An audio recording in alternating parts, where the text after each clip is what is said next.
Hi everyone, welcome to another video. This time I will be doing my last ArtSnacks unboxing. This is the May 2020 box and it is the final box of my 12-month subscription. As I had mentioned in my previous ArtSnacks unboxing for April, I will not be renewing my ArtSnacks subscription, mostly because I really do not anticipate having a lot of free time to dedicate to art or to enjoying new art supplies in the upcoming year, since my new job will be keeping me tremendously busy. So I've actually already gone ahead and canceled my subscription so that I don't get charged for the next 12 months. And I've just decided that it is best that at this point I no longer do a month-by-month subscription. However, if ArtSnacks offers a box that piques my interest, or if they do a limited edition box such as their Inktober box, I may do a one-time purchase every now and then, but I just wanted to give you all a heads up that this is my last ArtSnacks unboxing video for some time. So the first thing that we have in this month's box is our candy of the month, which is Warheads.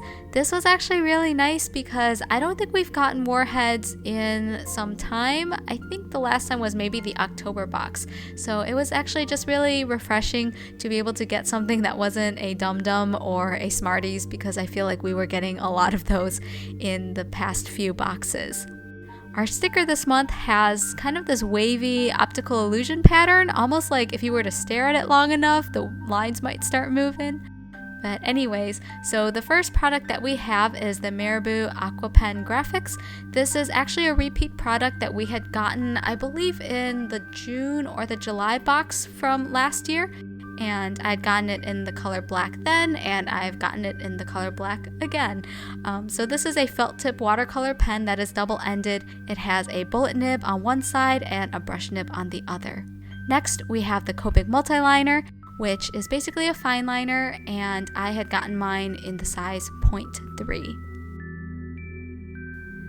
Next up, we have the Tombow Erogi-10 colored pencil.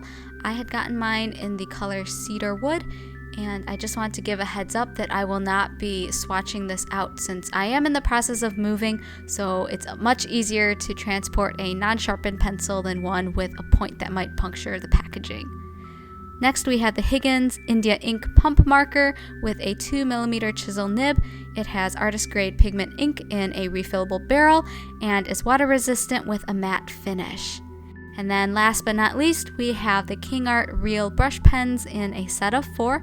This is a ArtSnacks exclusive product that was specially curated for this month's box. And these are basically watercolor pens that act like a brush, and you can add water to achieve delicate watercolor effects according to the ArtSnacks menu.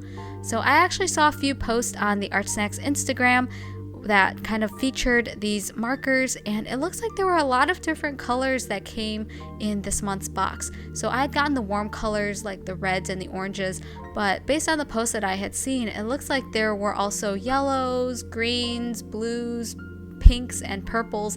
So there was just a wide variety, which I think is always fun.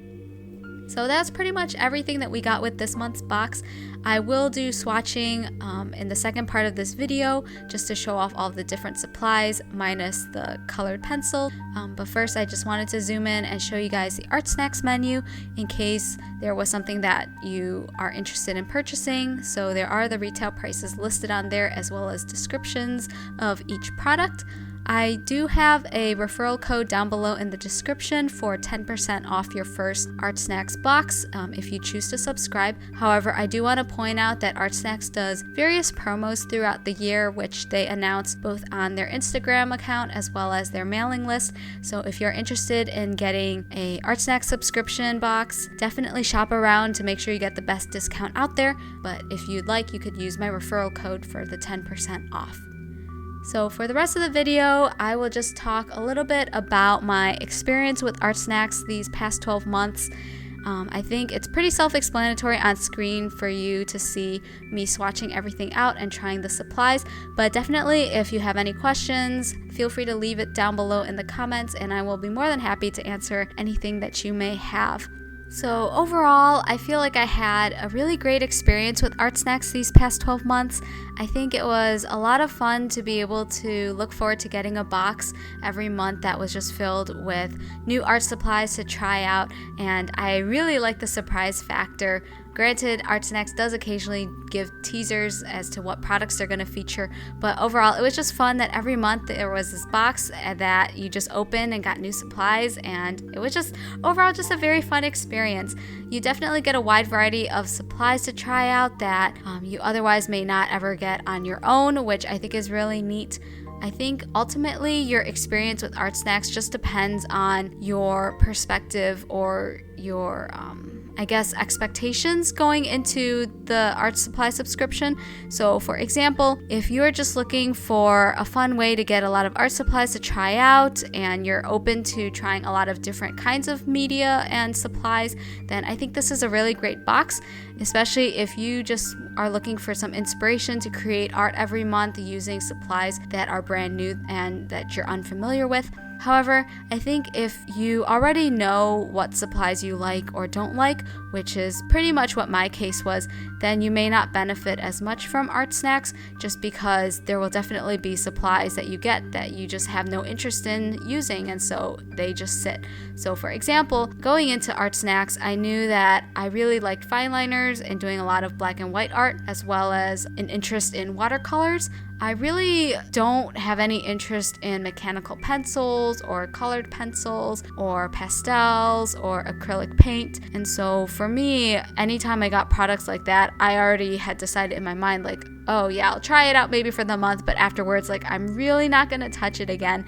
So again, I think it just depends on your circumstances, whether or not you would benefit from doing a month-by-month art supply subscription. Looking back, I think instead of doing 12 months, I probably would have had a very similar experience had I just done 6 months. Just because eventually I feel like you just get so many art supplies that just pile up, and like, at least for me, like the month just goes by so fast that I really don't get a chance to really try out all of the supplies to their full potential every month.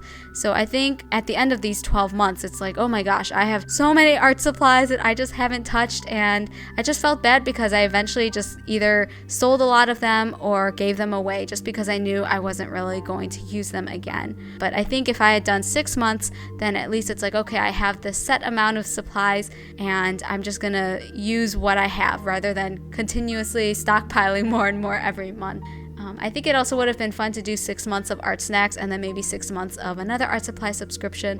That isn't to say that everyone who does do an ArtSnacks subscription is going to go through the same experience as me, but I just wanted to share in case there are some things that you want to keep in mind if you are interested in doing a subscription. I also want to point out that one of the cons for ArtSnacks is that they do have repeat supplies if you are a long-time subscriber. So for example, with this month's box, I had gotten the Marabou Aqua Pen Graphics again, which I had mentioned had come in the June, I think it was the June or the July box. And I could see why ArtSnacks would repeat products, especially because if people are doing a one-time box purchase or they're only doing a few months at a time, then they may not get exposed to those products and be able to try it in a subsequent box. Like if you're going to offer a repeat product, to maybe do some kind of variation or offer colors that weren't initially offered the first time that you gave out that supply, or to just do repeat supplies for things that were very popular or had very positive feedback. I do want to point out that ArtSnacks has wonderful customer service. I think they're very great at responding very promptly and addressing your issues or any concerns that you may have with your ArtSnacks subscription. So one example that comes to mind is, I believe it was my October box where my ArtSnacks box actually did not come with a sticker. So I basically just emailed them and they said that they were willing to send a sticker and mail it out to me free of charge, which I thought was really nice and I super appreciated that. So ultimately, $1 million question, would I recommend this box? So I think it just depends on your expectations for going into this box. So for example, if you are looking for a fun way of getting art supplies every month and trying a lot of new things, or just wanting to get inspiration to create art with art supplies that are maybe outside of your comfort zone, I think ArtSnacks is a great option for that. Just keep in mind that if you subscribe for a really long time, the chances of getting a repeat product will increase. I think for me, because I already knew what kind of supplies I was interested in and what supplies I had no interest in, there were times when I would get a box and it was like, oh, I either already have this product or, oh, I have no interest in using it. So for me, it was kind of not as beneficial because I didn't go into it with an open mind of being like, oh, I'm going to try all of these supplies and I'm just going to consistently use them from now until forever. But overall, again, I had a really great experience and I would definitely recommend it if you want to give it a try. And with that, we are at the end of the video. So I hope that you guys enjoyed this kind of mini review and my final unboxing, and I will see you guys in the next video.